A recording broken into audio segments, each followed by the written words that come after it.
अस्सलामुअलैकुम, कैसे हैं आप सब। उम्मीद करती हूँ कि आप सब खैरियत से होंगे। अल्लाह ताला आप सबको हमेशा खुश रखे।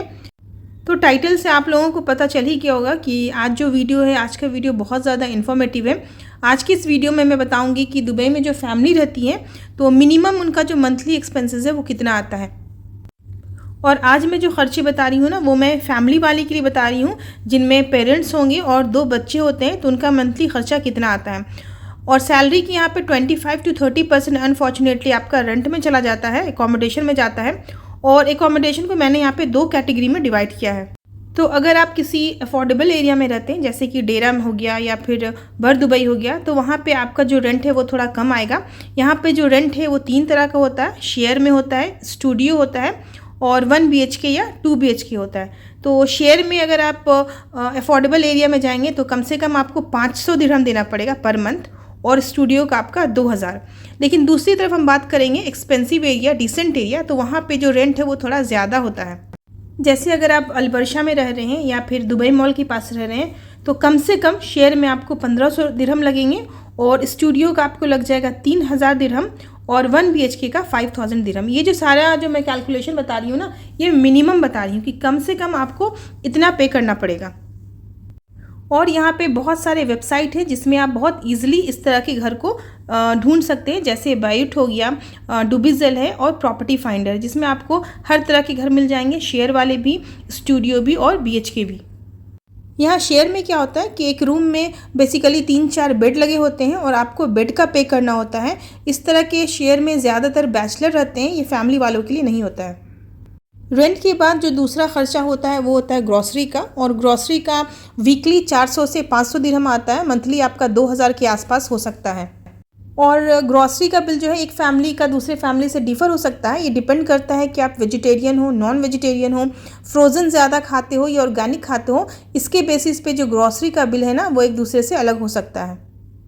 और यहाँ पे जो मैं 500 दिरहम पर वीक का बता रही हूँ, ये एक स्टैंडर्ड मील का है जिसमें नॉन वेज भी है, वेज भी है, फ्रूट्स भी है। एक जो स्टैंडर्ड पैमाना होता है ना खाने का, तो 2000 में आप एक अच्छा खाना खा सकते हो मंथली। और यहाँ पे ना बहुत ज़्यादा ग्रॉसरी स्टोर है, हर बिल्डिंग के नीचे एक ग्रॉसरी स्टोर कंपलसरी है। तो कंपटीशन ज़्यादा है, तो इससे कंज्यूमर को थोड़ा फ़ायदा हो जाता है। अक्सर ये लोग वीकली और मंथली ऑफ़र्स निकालते रहते हैं। और ये अमाउंट मैं 4 लोगों के लिए बता रही हूँ, जिसमें पेरेंट होते हैं और 2 किड्स होते हैं। इसके बाद जो तीसरा खर्चा होता है वो होता है देवा। देवा यानी कि Dubai electricity and water authority. इसके अंदर बिजली का बिल, पानी का बिल, कई जगह तो गैस का भी बिल होता है, साथ में AC भी होता है।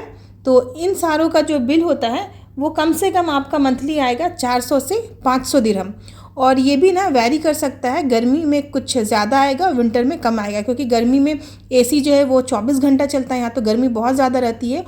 और विंटर में कुछ कम हो जाएगा क्योंकि AC का इस्तेमाल कम होता है। ज़्यादा जो बिल है वो AC की वजह से आता है, या आपके घर में बहुत ज़्यादा अप्लाइंसेज हैं तो भी आपका बिल ज़्यादा आएगा।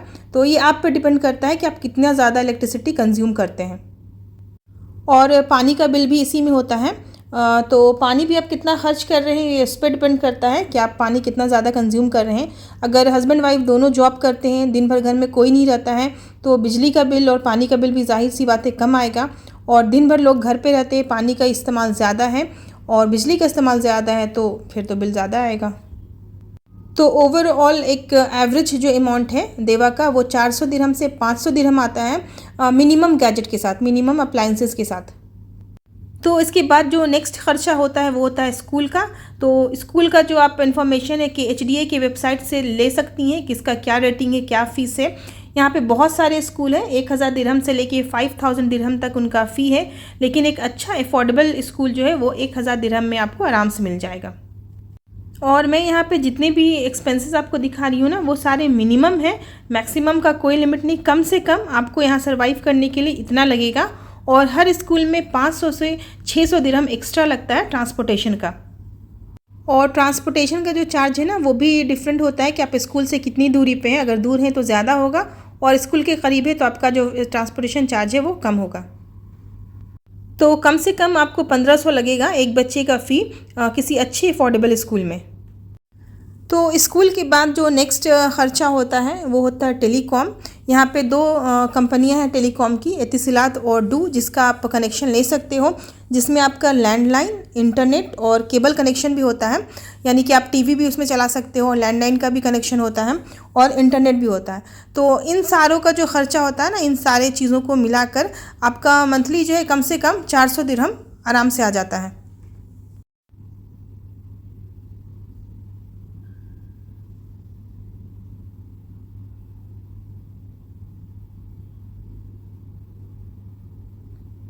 और इसके अलावा अगर आप फ़ोन में डेटा चाहते हो पोस्टपेड या प्रीपेड, तो उसके लिए आपको कम से कम 100 से 200 दिरहम मंथली आपको देना पड़ेगा।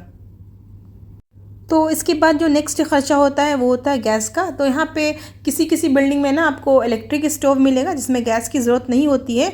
तो इलेक्ट्रिक स्टोव में जो उसका चार्जेस होता है वो देवा में ही इंक्लूड हो जाता है। और कई जगहों पे गैस होता है, या तो वो सिलेंडर की शक्ल में हो सकता है, सिलेंडर हो सकता है, या फिर गैस पाइप हो सकता है। तो गैस का यहाँ पे आता है 100 दिरहम पर मंथ अप्रॉक्स। कभी 110 भी हो सकता है, कभी 80 भी हो सकता है, कभी 90 भी हो सकता है, लेकिन अप्रॉक्स जो होता है एवरेज वो 100 दिरहम होता है पर मंथ। तो नेक्स्ट जो खर्चा होता है वो होता है ट्रांसपोर्टेशन का। दुबई में कार जो टैक्सी होते हैं वो थोड़े महंगे होते हैं, 5 दिरहम से स्टार्ट होते हैं, और मिनिमम जो भाड़ा होता है वो उनका 12 दिरहम होता है। तो यहाँ पे सबके पास कार होती है। कार जो है बहुत आसानी से मिल जाती है। 5 साल से 6 साल इस्तेमाल की हुई एक अच्छी वेल मेंटेन कार जो है वो आपको 600 से 800 दिरहम पर मंथ में आपको एक अच्छा कार मिल जाता है। लेकिन मसला होता है ड्राइविंग लाइसेंस लेना। और ये जो मैं प्राइस बता रही हूँ ना कार की भी, ये सारा जो है ये मिनिमम अमाउंट में बता रही हूँ। लेने का तो आप मर्सिडीज़ लो और हर महीने 5000 पे करो, तो मैक्सिमम का तो कोई लिमिट नहीं है। मैं कम से कम बता रही हूँ कि आपको एक अच्छी ज़िंदगी सर्वाइव करने के लिए यहाँ पे कम से कम कितना रुपया चाहिए। यहाँ पे ड्राइविंग लाइसेंस लेना सबसे ज़्यादा मुश्किल है, क्योंकि लाइसेंस लेने के लिए आपको पहले क्लासेस लेने होंगे, टेस्ट पास करने होंगे, और उसमें आपको एक अच्छा खासा रकम लग जाता है, 10,000 से 15,000 के बीच में। लेकिन हाँ, ये वन टाइम इन्वेस्टमेंट होता है। अगर एक बार आपको ड्राइविंग लाइसेंस मिल गया ना, तो आप आराम से पूरा दुबई एक्सप्लोर कर सकते हो। पेट्रोल का खर्चा बहुत कम होता है, सिर्फ 300 से 400 दिरहम पर मंथ आपका पेट्रोल का खर्चा आएगा। तो ड्राइविंग लाइसेंस तो बहुत ज़्यादा ज़रूरी है, थोड़ा मिलना मुश्किल है।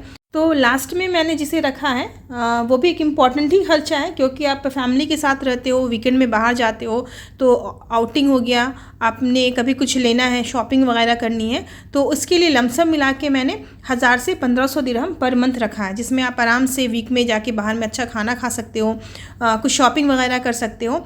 और शॉपिंग के लिए ना यहाँ पे बहुत सारे ऑफ़र्स होते हैं, फेस्टिवल आते हैं, जिसमें आप आराम से अफोर्डेबल शॉपिंग कर सकते हो। जैसे दुबई शॉपिंग फेस्ट हो गया, समर स्पेशल हो गया, बैक टू स्कूल हो गया, इसमें अच्छे ऑफ़र, ढेर सारे ऑफ़र मिल सकते हैं, तो आप उसमें भी शॉपिंग कर सकते हो। तो आई थिंक इससे आपको क्लियर हो गया होगा, एक रफ़ आइडिया मिल चुका होगा कि एक फ़ैमिली को दुबई में रहने के लिए मंथली कितना पैसा चाहिए। और ये जो मैंने एक्सपेंसेस बताया है, ये मैंने 1 BHK अपार्टमेंट का बताया है, और दुबई में बताया है, और एक डिसेंट प्लेस में। आप इससे कम में भी रख सकते हो, इससे कम में भी आप रह सकते हो दुबई में, लेकिन एक जो बोलते हैं ना, एक डिसेंट लाइफ होता है जिसमें अच्छा खाना, अच्छी जगह रहना, बच्चे आपके अच्छे स्कूल में पढ़ रहे हैं, अच्छा पहन रहे हो, अच्छा घूम रहे हो, तो आपको मिनिमम इतना तो चाहिए।